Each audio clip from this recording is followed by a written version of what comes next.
more mats to be able to make turns at the trot.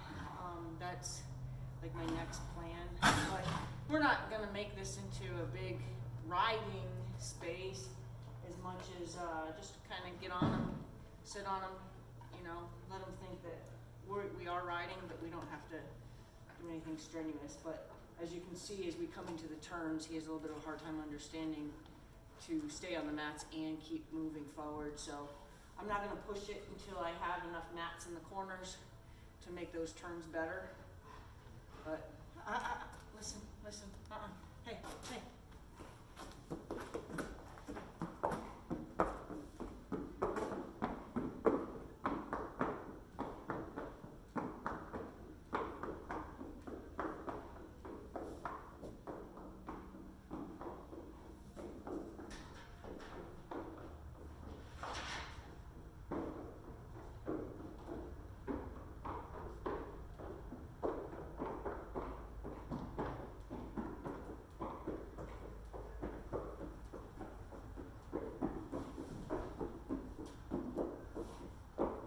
Logan has to be told to put his hook back in because Logan's the only horse I have that's known to kind of be an alligator.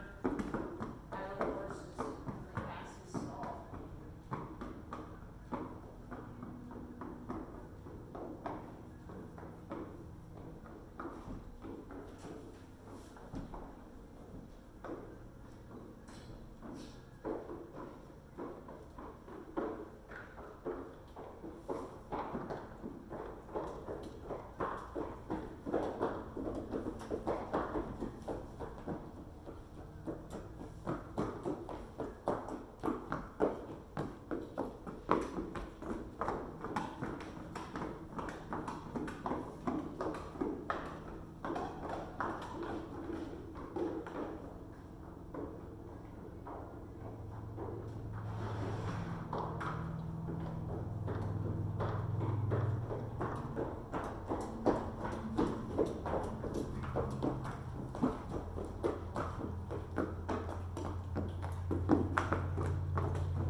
Turn his shoulders to the camera.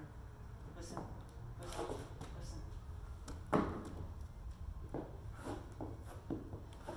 Okay, no, listen. Ritz. Good.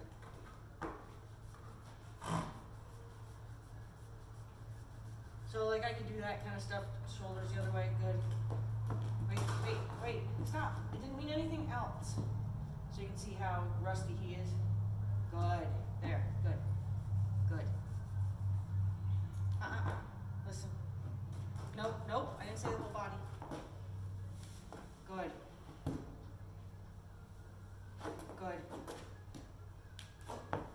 Wait. Nope. Nope.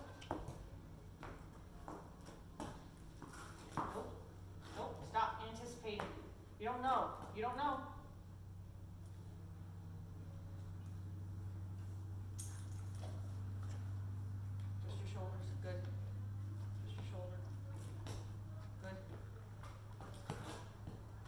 Ritz, stop. Just your shoulder. Good. That's it. Good.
seat says code.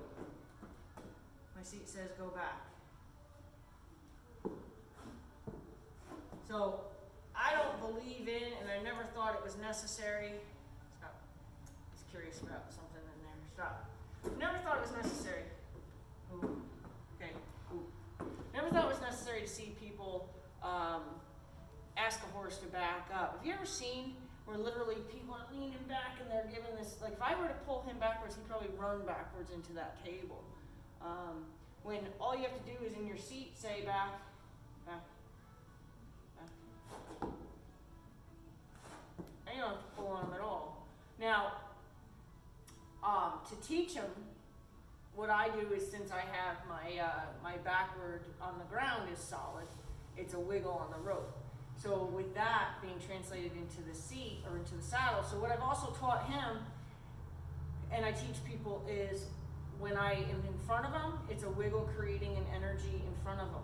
When I'm beside them, it's like having a handful of coins, and you're playing, with coins with the intention of not dropping the coins, but you want to flip them out of the palm of your hand.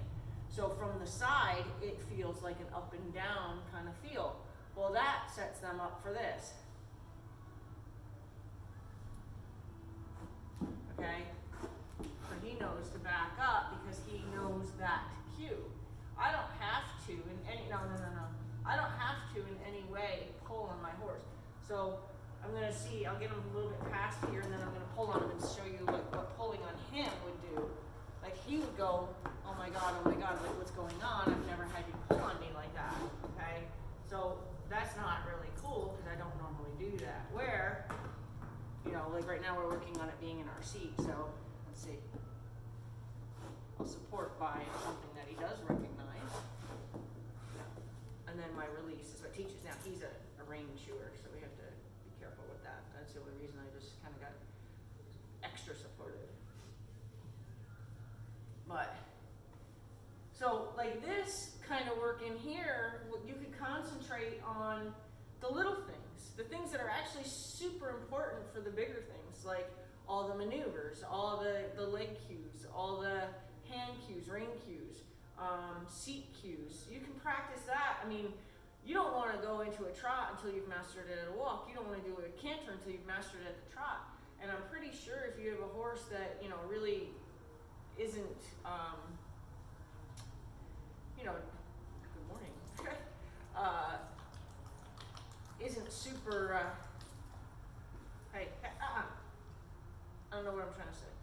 A horse that isn't super responsive, this is a perfect opportunity to get them to where they're responsive. So if I want him to go sideways, I'm gonna sit a little bit hard on this side, use my reins to keep him straight, and then tell him at the rib cage to go sideways. Same thing, sit a little harder on this side, push on his rib cage, keep his head straight. Good, good. And let him know he did a good job. So before, when we were over here, we were just trying to do a shoulder yield, and stop. And he thought sideways, so I'm gonna see if I have my shoulder back. Good. I have my shoulder back on the other direction. So we have a little bit of a backup happening, but there. And the trick is, especially when they're doing something wrong, so like he had a little bit backup added to that. Had I released on the backing up shoulder over, I would have taught him that cue means back up shoulder over. So we have to make sure that we recognize what we're teaching. So what I was making sure I taught was, when your back feet are still and your front feet do what I want, now I'm going to release my cue. If I released my cue before that, I would be releasing my cue on the teaching him, back and shoulder. Let me see if I just do shoulder.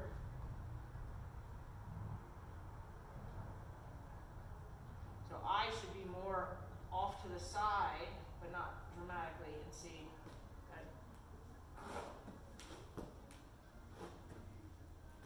Good.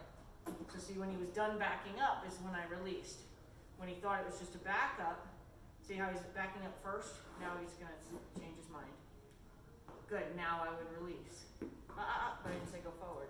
So now I would say, hey, we have to do it again because you added, hey, forward, stop.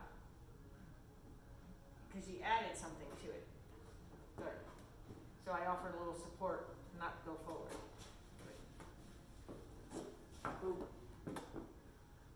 Good. I'm giving a backward feel. Good.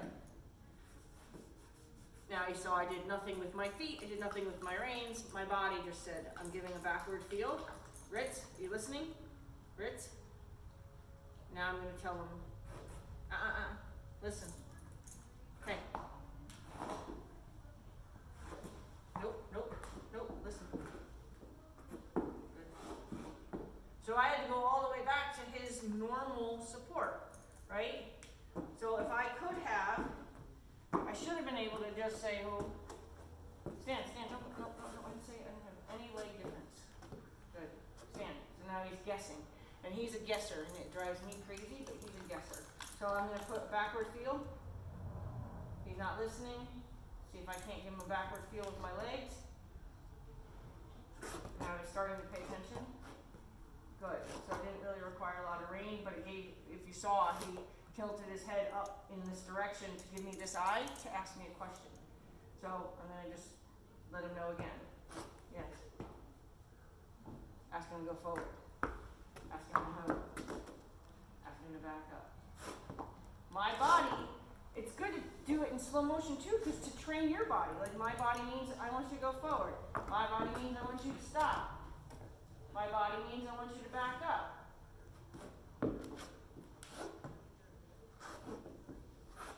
Now my body means stop because it's neutral. Go forward. Listen and go forward. Go forward. Good.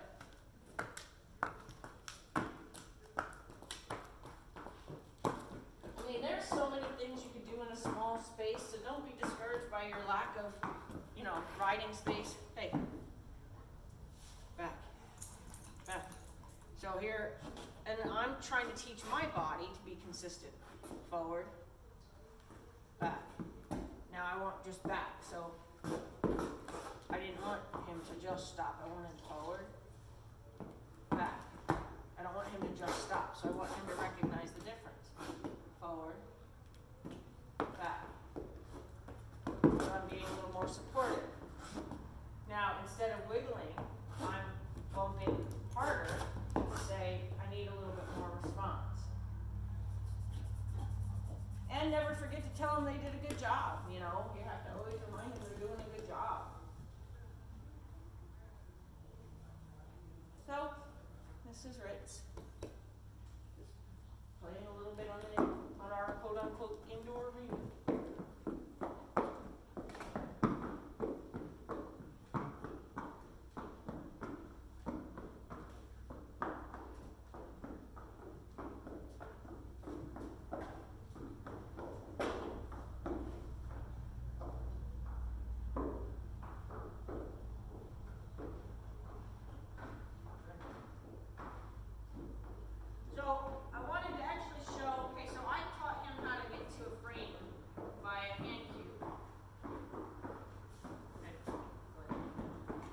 So my hand cues look the same as my backup, but it's in my fingers. Okay, so my collection cue, to look pretty and look all collected, is I wiggle my fingers, and that's to get his head into that frame. Okay, so I want his head in that frame. Good. Now that's different from back up. Okay, good. So now his head, but no backup. Good. He likes to play with it. And that's very subtle to where when you're riding, especially in a show, you're not forcing them to frame up or anything. It's an understood cue. He understands that means frame up. Okay? When you're riding in a show, you're all pretty, you can frame them up. And none the wiser, right? I'm not pulling on him. I'm not pushing him to frame up. I mean, he's being goofy right now, but I can tell him to stop doing that and frame up. Good. So really, you know, a lot you can do in here, but it's certainly a good way to get your beginning cues figured out, right? You done? Okay, so let's see where we're at with the shoulder.